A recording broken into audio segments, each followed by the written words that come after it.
बीएडची गँग आहे आमची. दादांचं वर्णन करताना मला नेहमी जे म्हणायला आवडतं तेच म्हणतो. नावामध्ये रण असताना देखील प्रेमानं इतरांच्या मनावरती जीत मिळवणारा सोलापूर जिल्ह्याचा सिंह आदरणीय रणजित सिंह, आनंद यात्री, बार्शी तालुक्याचे भाग्यविधाते आमदार आदरणीय दिलीपरावजी सोपल साहेब, व्यासपीठावरील सर्व निमंत्रित उपस्थित बंधू भगिनी, माझे सगळे शिक्षक वृंद, अगदी डीएड कॉलेजचे प्राचार्य, मला ज्यांनी 1ली ते 4थी पर्यंत शिकवलं त्या माझ्या प्राथमिक शिक्षका आदरणीय गवळीबाई, इथपासून या स्टेजवरती उपस्थित असणारे आणि ज्यांच्यामुळे बऱ्यापैकी घडलो ते माझे मामा आदरणीय हरिदास रणदिवे, माझी आई, माझा भाऊ, माझे अंकल आणि माझ्यावरती अपार प्रेम करणारे आणि पुण्यावरून इथं आलेले माझे सगळे मित्र, आणि गेली 2 वर्ष म्हणा किंवा 20 महिने म्हणा आपल्यातलं कोणतरी गाव सोडून गेले आणि तो एक दिवशी विजय होऊन गावाकडे परत येईल म्हणून माझ्या आगमनाकडे वाट लावून बसलेले माझे सगळे गावकरी मित्र. मित्रांनो, खूप अभिमान आहे गेली 10 दिवस झालं, कारण महाराष्ट्रातल्या बऱ्याचशा वर्तमानपत्रामधून माझ्या गावाचं नाव, माझ्या घरच्यांचं नाव वर्तमानपत्रामध्ये झळकतंय.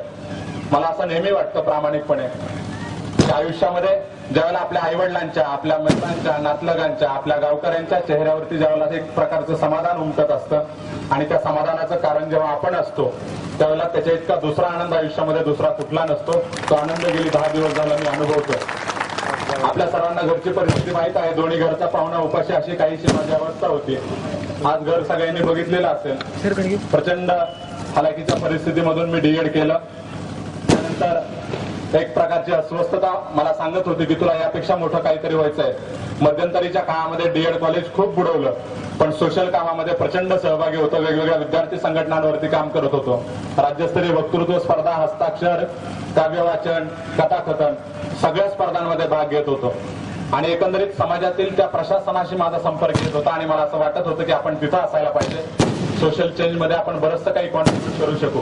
आणि याच उद्देशानं जेव्हा मला माहिती नव्हतं की तहसीलदार कशामधून होतं, पण माझे चुलते मला म्हणायचे की तुला तहसीलदार व्हायचंय, असं म्हणून मी वावी तालुका माढा इथून रजा काढली आणि ऑक्टोबर 2009 मध्ये पुण्यामध्ये गेलो. तिथं मित्रांनी माझी अशी काही हवा करून ठेवली. मी जरा फास्ट बोलतोय कारण समजून घ्या. तिथं माझ्या मित्रांनी अशी काही हवा करून ठेवली होती की तिथं गेल्यानंतर बाकीच्या मित्रांनी जे माझं वर्णन किंवा माझ्याशी बिहेवियर त्यांचं बघितलं की मी मला तेव्हाच IAS झाल्यासारखं वाटलं. मी त्यांना म्हटलं की अरे मला तहसीलदार व्हायचंय. ते म्हटलं घेऊन मी तिथल्या एका सरांकडे गेलो होतो. त्यांनी मला सांगितलं आयुष्यातला भरपूर स्पार्क असलेला तो माझा काळ होता. मी तर म्हणेन अभ्यासाच्या बाबतीमध्ये ते 4 महिने माझ्या आयुष्यातले मंतरलेले दिवस होते. 2009च्या त्या ऑक्टोबर-नोव्हेंबर पासून ते एप्रिल 2010 पर्यंत मी खोटं कधीही बोलत नाही. खरं सांगतो की जवळपास दिवसातले 16 तास मी अभ्यास केला होता. सकाळी अगदी 6ला उठून 8 वाजेपर्यंत आम्ही अभ्यास करायचो. माझा मित्र इथं आला आहे, धीरज मांजरे म्हणून माझा मित्र आहे. आम्ही 2 जण तिथं राहायचो. अगदी 7-7, 8-8 तास आम्ही तिथं बसायचो. त्यानंतर जेवण करायचं आणि पुन्हा जे वाचत बसायचं ते एखाद दिवशी नाही झोपू वाटलं तर दुसऱ्या दिवशी सकाळपर्यंत वाचत होतो. प्रचंड अभ्यास केला. BAच्या 3ऱ्या वर्षामध्ये होतो. मुक्त विद्यापीठामध्ये शिकत होतो, त्यामुळे तिकडचे पेपर देण्याच्या नादात शेवटच्या महिन्यामध्ये काही माझा UPSCचा अभ्यास झाला नाही. तशीच औरंगाबादला देऊन प्री दिली आणि 2009-10 मधल्या त्या ऑगस्ट मधला 19 ऑगस्ट हा दिवस मला आजही आठवतो की आयुष्यामध्ये प्रचंड अभ्यास करून नापास झालेली माझी ती पहिली परीक्षा होती. प्रचंड अस्वस्थ झालो होतो. मन स्वतःलाच खात होतं, पण मनाला समजावत होतो की अरे बाबा, हरणं हा काही कलंक नव्हे, कारण हरण्याचं धैर्य ज्याच्या अंगी असतं तोच लढण्याची हिंमत दाखवतो. कदाचित ती हिंमत माझ्यामध्ये आहे असं म्हणून तीही गोष्ट मी सकारात्मक घेतली. मी मगाशी म्हटलं की घरची परिस्थिती खूप वाईट होती. खरं सांगतो, स्पर्धा परीक्षा करत असताना काहीतरी प्रेरणा लागते, कारण प्रेरणा असेल तर माणूस कष्ट करतो आणि त्या कष्टाला यश येतं. मला वाटतं माझी प्रेरणा माझी आई होती की जी अजूनही दुसऱ्याच्या घरी जाऊन बांगड्या भरते, अजूनही दुसऱ्याच्या शेतामध्ये कामाला जाते. त्या बांगड्या भरल्यानंतर आलेल्या साड्या विकून जिने मला पैसे पाठवले.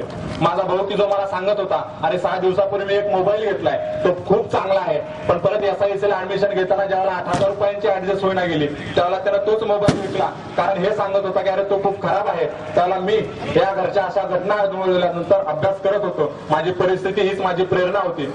खंत एका गोष्टीची वाटते की आरणला 5वी ते 10वी पर्यंत शिकलो.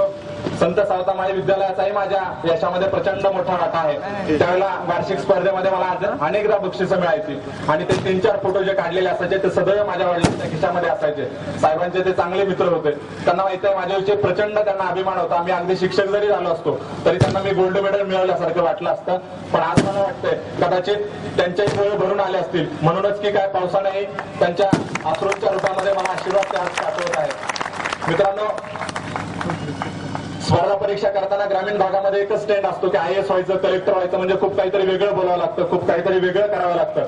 पण मनापासून सांगतो, गेली 1-2 वर्ष मी अनुभवतोय की जर तुम्ही चांगला माणूस असाल, समाजामध्ये घडणाऱ्या सगळ्या घटनांकडे जर तुम्ही उघड्या डोळ्यानं बघत असाल तर निश्चितप्रमाणे UPSC पास होणं म्हणजे काही तज्ञ होणं नक्कीच नाही. सगळ्या विषयांची थोडी माहिती असेल आणि कॉमन सेन्स असेल तर तुम्ही खरंच UPSC पास होऊ शकता. कारण मी कोणताही क्लास न करता SISC आणि यशदामध्ये अभ्यास केला. पण मी सांगितलं की DED ला कॉलेज बुडवायची खूप सवय लागली होती. माझे खूप DED मित्र इथे आलेले आहेत. ते सांगतात, त्यांनी माझ्या ऑटोग्राफ मध्ये लिहिलं होतं की गोलब गायब तरी साहेब. मी नेहमी 7-8 दिवस गायब असायचो. 2-3 स्पर्धा जिंकायचो. येताना मांजरे वगैरे ज्युनियर होते, त्यांना सांगायचो, फळ्यावरती नावं लिहिलेली असायची की गोलपनं या स्पर्धेत बक्षिसं मिळवलेले आहेत. प्राध्यापक दीपक गुंड उपस्थित आहेत. सरांना वक्तृत्व स्पर्धेचा प्रचंड आवड होती. माझ्या वक्तृत्वावर त्यांनी मला भरपूर प्रोत्साहन दिलं. मी यायचो, सर खूप खवळायचे विद्यार्थ्यांना, पण मी यायचो, एखादा भाषण टोकायचो, पुन्हा सर माझ्याविषयी कौतुकाचे 10 शब्द बोलायचे आणि मी पुन्हा गायब व्हायचो. आणि ती गायब होण्याची सवय माझी अजून सुटली नाही. मी कधी क्लास केला नाही, पण मनापासून अभ्यास मात्र केला. कारण मला मनाशी नेहमी असं वाटत होतं की स्पर्धा परीक्षेत तुम्हाला यशस्वी व्हायचं असेल, तुम्हाला IAS व्हायचं असेल, एखादा जिल्हा चालवायचा असेल तर तुमची स्वतःची काहीतरी स्ट्रॅटेजी असली पाहिजे. स्पर्धा परीक्षा म्हणजे स्पून फिडिंग नक्कीच नाही. मित्रांनो, तुम्ही आयुष्यामध्ये मी एवढं सांगेन की फक्त पुस्तकी नॉलेज मिळवणं म्हणजे आयुष्यामध्ये यशस्वी होणं नाही. तुम्हाला 80-90% मार्क्स पडतील. मी सांगतो, मलाही 12वी मध्ये 88.50% मार्क्स होते. ज्यावेळेला परीक्षेच्या अगोदर 1 महिनाभर माझे वडील एक्सपायर झाले होते, तरी मी ती परीक्षा दिली होती. त्यातल्या एकाच विषयाचा मी मामाने 3000 रुपये दिल्यामुळे क्लास लावला होता, फिजिक्सचा. माझे मित्र आहेत, मला फिजिक्सला 99 मार्क्स होते 100 पैकी. पण याचा अर्थ असा अजिबात नव्हता की मी खूप हुशार होतो. माझं पाठांतर खूप चांगलं होतं असं मी म्हणेन. 4 पाण्याची थेरी असली तरी अगदी हे चुकत नव्हतं, इतकं माझं पाठांतर चांगलं असायचं. पण बाकी UPSC करत असताना माझ्याकडे जे चांगले गुण आहेत, कारण मी म्हटलं की मी सोशल काम केलं होतं. दादा विजय प्रताप विद्यार्थी संघटनेचा मी पहिला प्रवक्ता होतो. त्याला विजय प्रताप युवा मंचच्या त्या कार्यालयामध्ये बोलताना मला आठवतंय माझं पहिलं भाषण. मी तिथं सांगितलं होतं की याच कार्यालयामध्ये आणखी 2 वर्षांनी मी IAS म्हणून येईल. मला असं वाटतंय की निश्चितपणाने मी आश्वासनं द्यायला आणि ती पूर्ण केल्याबद्दल टाळ्या मिळवायला आणि तुमच्यासारखा नेता नक्की नाही, पण कुठेतरी मी दिलेल्या शब्दाला जागलोय आणि आज त्याच्यामुळं त्या सगळ्यांना माझ्याविषयी कौतुक आहे, ही भावना मात्र नक्कीच माझ्या मनामध्ये आहे. मित्रांनो, तुम्हाला एवढंच सांगेन की आपल्या ग्रामीण भागामधून अजूनही खूप विद्यार्थी करत नाहीये. खूप काही पोटेन्शियल आहे, पण माहिती नसल्यामुळं किंवा त्या स्पर्धा परीक्षेचा एक चुकीचा समज आपल्या मनामध्ये असल्यामुळे आपण तिथं जाण्यास धजावत नाही आहोत. मी तुम्हाला सांगेन की इथं उपस्थित असणाऱ्यांच्या कुठल्याही रिलेटिव्ह पैकी कुणालाही जर का स्पर्धा परीक्षेचा गायडन्स पाहिजे असेल, मला माहित नाही मी किती चांगल्या प्रकारे गाईड करू शकेन, पण मला असं वाटतं की मी काहीतरी चांगलं गाईड करू शकेल. सो ज्यांना पाहिजे असेल, मी नेहमी केव्हाही अवेलेबल असेल. आपण आपल्या पाल्यांना जास्तीत जास्त या प्रशासन सेवेमध्ये येण्यासाठी प्रोत्साहित करावं, यासाठी मी आपणाला विनंती करतो. आणि एवढंच सांगतो मित्रांनो, इथं स्पर्धा परीक्षा करणारे माझा खूप मोठा मित्र परिवार या ठिकाणी आलेला आहे. मित्रांनो, ज्यावेळेला तुम्ही आयुष्यामध्ये एखादं ध्येय निश्चित करता, त्या ध्येयासाठी तन मन धन अर्पण काम करता आणि ज्यावेळेला तुम्हाला यश मिळतं, त्यावेळेला ते यश मिळाल्यानंतर घरच्यांचं स्वप्नही सत्यात उतरवलेलं असतं. त्यावेळेला ते स्वप्न सत्यात उतरवल्याचा जो आनंद असतो, दादा मी सांगितलं सामाजिक कार्याचा खूप नाद होता. ऑक्टोबर 2000 सरपंच पण स्टेजवर आहेत. ऑक्टोबर मला वाटतं 2010 ला ग्रामपंचायत इलेक्शन आईला तिकीट मिळालं होतं आणि कदाचित लोकांची अशी इच्छा असेल की बाबा याच्यापेक्षा तू खूप काही चांगलं करू शकतो, त्यामुळे कदाचित आई पडले असेल. मी गावामाहीत इमोशनली बोलून निघून गेलो की आता क्लास 1 झाल्याशिवाय पुन्हा गावात पाऊल ठेवणार नाही. पुन्हा खरंच 8 दिवसांनी फोन यायला लागला की अरे तू खरंच सांगून गेलाय म्हणे. आता म्हटलं खरंच आता येणार नाही. तिथून मग अभ्यास करत राहिलो. पंचवार्षिकचा नाद सोडला होता, त्यामुळे जे काही करायचं ते एकाच वर्षात करायचं असं ठरवलं होतं आणि जे ठरवलं ते पूर्णही केलं. आत्मविश्वास माझ्यामध्ये प्रचंड होता. प्रचंड हा शब्द यासाठी वापरतोय की UPSCचा रिझल्ट लागायच्या अगोदर 10 दिवस सोमा फोटोग्राफर इथं आहे, त्याच्याकडे येऊन मी डिजिटल साठी फोटो पण देऊन गेलो होतो की रिझल्ट लागेल. रिझल्ट लागल्यानंतर मी डायरेक्ट गावाकडेच येणार आहे, मग फोटो कधी द्यायचे म्हणून मी त्याच्याकडे फोटो देऊन गेलो होतो. आणि बऱ्याच जणांना मी मेसेज पण पाठवलेले. नागेश अण्णांनी मला सांगितलं होतं की चांगली बातमी कधी देत आहे. नागेश अण्णाला सांगितलं होतं की अजून 10-15 दिवस थांबावं लागेल. 2 फ्लेक्स तयार करून ठेवलेत, पण लागण्याच्या अजून 10-15 दिवस वाट पाहावी लागेल. मला असं वाटतं की तो कॉन्फिडन्स मी या ज्या सगळ्या क्षेत्रामध्ये वावरत होतो त्या सगळ्या क्षेत्रामुळे ते मुलं आला होता. मी तुम्हाला नक्की सांगेन, दिल्लीमध्ये त्या धोलपूर हाऊसच्या खुर्चीवर बसून ज्यावेळेला इंटरव्ह्यू देत होतो, IMJ खानने मला एक प्रश्न विचारला होता की बाबा रे, तुझ्या गावामध्ये कुठला अधिकारी आला होता का आणि त्यांनी चांगलं काम केलं नाही असं तुला वाटतं का? मी सांगितलं की सर, अधिकारी बरेच येऊन गेले, कारण जेव्हा प्रोजेक्ट अफेक्टेड होतं तेव्हा बऱ्याच अधिकाऱ्यांचं येणं जाणं व्हायचं. खूप अधिकाऱ्यांनी चांगलं काम केलं, पण अजूनही गावामध्ये काही समस्या आहेत. कदाचित पॉलिटिक्समुळे अशी उत्तरं देण्याची मला सवय झाली होती. अतिशय बॅलन्स उत्तर मी त्या ठिकाणी देत होतो. त्यांनी विचारलं कुठल्या समस्या आहेत, तर त्यावेळेला मी एक समस्या सांगितली होती.